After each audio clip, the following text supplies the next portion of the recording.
Hi everyone, my name is Edwin Yee, and I'm going to be doing this tutorial on the software called EZClaim. EZClaim is basically a tool used by medical offices or facilities. It's used to bill patients and insurance companies with ease, just as the name suggests. EZClaim, this is version 7, release number 11. Okay, so when you first open up this software, there's four main tabs that we're gonna have to input. Let's see. See, we can't even go to that fourth one unless we fill in the previous three. But the first thing you want to do is input the library with a bunch of information like this. What's going to go in here is the CPT procedure code, diagnostic code, modifier, place of service, and type of service. So we'll just try a couple of these out. Alright, the first two are the main important ones. There's the procedure code, what type of service that the doctor provided to the patient, and the diagnostic code. This is what we call the ICD-9 code. And so for the procedure, this is where we have these medical books where it shows all the codes and we just have to code them accordingly. So this will just be a random one because most of the codes that we use are already in the system. So it's always gonna be like a 5-digit code. Here we'll just charge them however much is fair, and then we'll write a description. Let's say this will be a test. Okay, actually I'm gonna change the number just so it's a little bit easier to remember, so that later on we can use this one and you'll see how this works. So code 10001, we're going to charge that $100 and test. Okay, so we'll go ahead and add that to the system. So if we need to make any changes, if you see over here, we can go ahead and edit them or delete them. But for now, we'll just leave that. And so that was one for the CPT procedure code. Next, I'll go into the diagnostic code. And so this will be, alright, so when patients come in, they usually complain of some kind of a sickness or injury or pain. And this is where we input the diagnostic code. Okay, so we'll just make up another one for now.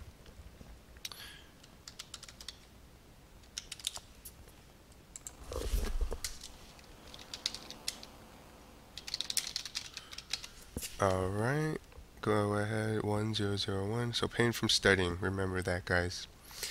Add that in, and all these other ones we don't really need to put anything in. Okay, so we've got those libraries filled in. So next what we'll do is, so we'll go with the first tab, input all the patient's information. Just fill this out really quickly.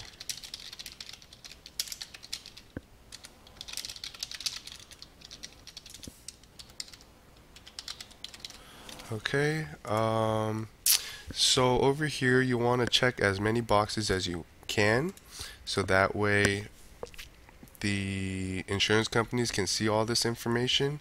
And okay, so sorry, I had to make sure that everything was going well. Okay, so you want to fill out as much information as possible. So here the main ones are obviously the patient's information, all their demographic information. Let's see, up top here we have the different types of insurance. There's Medicare and Medicaid, those are well known. These, I think this software is a little bit outdated, so we haven't come across these. If they have a PPO like Anthem, Blue Cross, United Healthcare, or Cigna or Aetna, then that's when we'll click other. But yeah, so look, I don't have Medicare because I'm still young, but we'll just make one up for now, just for this purpose. Fill out all the necessary information that is needed. This is stuff that you will need to learn how to do. So this is for Medicare. And so once we have all this information, we can move on to the second tab. The first tab was all the patient and insured's the insured's person's information. Second one will be for the providing physician. Over here, likewise, there's a bunch of boxes, but we only need to fill out what is necessary on the claim form. So over here, first and foremost, we'll need the doctor's name. I've got autofill here, but the MPI number is definitely needed too. We'll have the place of service, depending on whether the type of facility it is. So over here, it's just a doctor's office, so we use a number 11, but for nursing homes we use 31. So we'll stick with 11 for now. Put in their rendering provider ID again. We'll give them an account number just so it's easier for us to look in the system if we need to. And okay, so over here is the facility name where the patient was seen at. Again, we have the autofill here, but basically it's the name of the doctor, the address, and their NPI number. Over here, it's already filled out because this will always be constant. This is the billing facility where the claims are sent out from. These two can differ at times, but for the most part, well, the doctor, depending on how many facilities he goes to, this will change, but the billing facility is usually always the same. Okay, so we already have all this information, or the information that we need to fill out. That's all done. So we'll move on to the third tab. Okay, so this would be where the payer's information goes. So that could be the address of the insurance. They all have specific addresses where they want this claims to be sent. So over here, one thing I probably should have mentioned was if we go to payer library, like when you first open up the software, you're not going to have all this information. So this is where you're going to want to put it in, the payer library. Let's see, put that in. Fill it out as best as you can. Okay, so we'll add that. Okay, so going back to that, once we have the second tab filled out, we'll go to the third. Click to select the address where it's going to go. You just type it in, double click it, and bam. So this third tab is fairly easy. All that's going in is the payer's address. So the fourth page is where all the important, well, every information is important, but this is why the patient came to see the doctor. So over here, it'll show a 3-month span, which we could just click anywhere.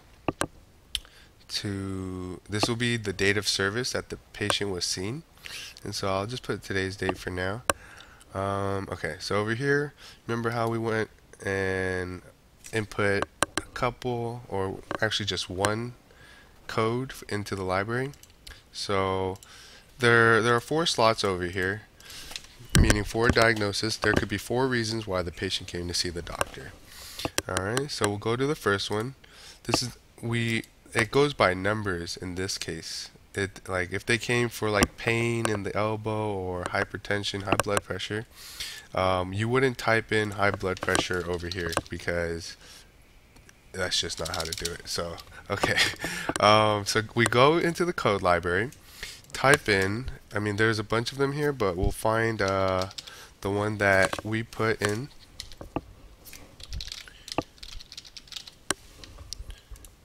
Alright, so here it pops out, double click that, and bam. The code which we have put in pops up. So normally there could be other ones that patients come in for. I'll just put some of the more common ones. This is high blood pressure, this is diabetes, and maybe they came for a flu shot. And so it's always good to refer to this code library so that, you know, every detail is important. If something is off, like if the period were to go here, then it would get denied. If it was missing a number, then it would get denied. Alright, so we've got the date of service, we've got the diagnosis codes. Next, we have the procedure code. This is the type of service that the doctor provided for the patient. So let's see, same concept. We go into the library, which we put all our stuff. What did we use? I remember the code, but I forget what exactly it was. Okay, here we go, test. So let's say we were to start that from scratch. If we know the type of service, then we'll just put that in, we'll search it, and then I guess I should have been more specific because, yeah, only one of these should pop up. But obviously this is the one that we put in, so we'll just double click that. And what happens, see, the reason why this makes it, this software, it makes it a lot easier for you is because once you already go ahead and put in all the information in the beginning, stuff like this will already be put in. So we have the procedure code, and we don't always have to try to remember like how much we charge for that specific procedure. So once we put that in, we get the charge automatically, and then the rendering provider ID follows. So let's see. For the diagnosis code, the line number, this is asking for how many diagnoses that the patient came in for. Say for example, if there was just 2, then we'll just say there are 2 lines. We got 1 and 2. Okay. So we've got all that information completed.